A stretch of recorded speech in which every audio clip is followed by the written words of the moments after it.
chacun a décidé de ce qu'il pouvait faire, ou pas, mais du coup c'est peut-être assez réaliste comme engagement par rapport à la faisabilité des choses.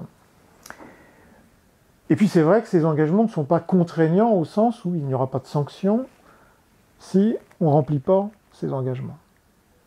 En revanche, il y a un mécanisme de révision obligatoirement à la hausse de ces engagements.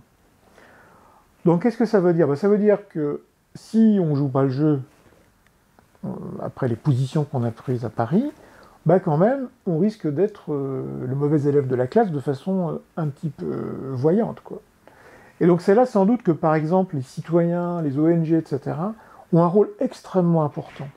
Parce que eux peuvent faire la pression morale et médiatique nécessaire pour que ces engagements, même si sur le papier, ils ne sont pas contraignants, bien pour que ces engagements deviennent contraignants par la force, finalement, de la parole donnée, du contrôle, au fond, démocratique qui va s'exercer là-dessus.